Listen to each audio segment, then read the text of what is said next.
pon athuk si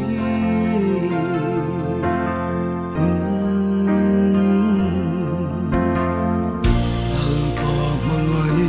narong thu lệ la in a shul stelo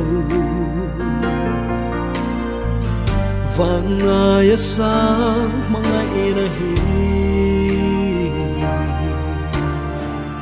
tui fin riat ai pon athuk si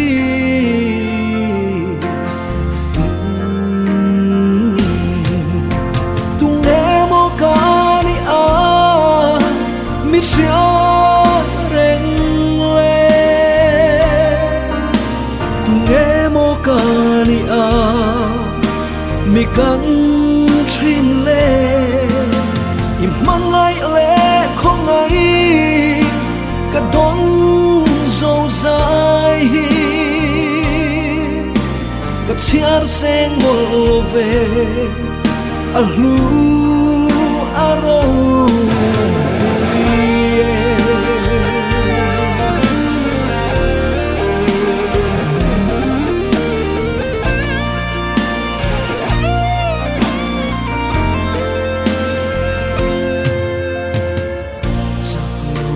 ka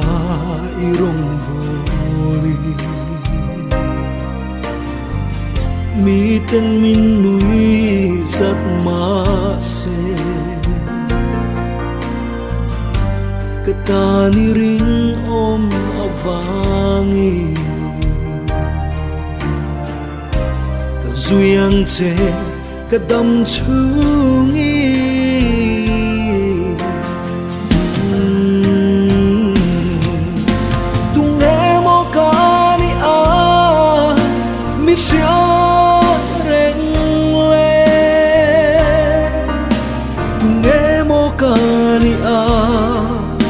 mi kan thin le im mangai le khong ai ka don zo zai hi ka chiar seng mol ve a lu aro puye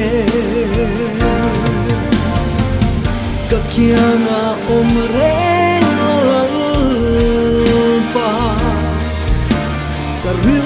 ru thara alo trong trang pon phật du thiên lung nei ti la ngâm ka fa bo san lo nan che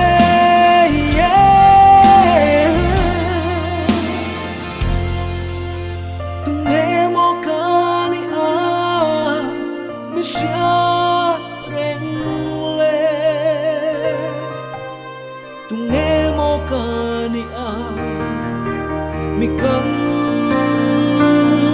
thin le tung emo kani a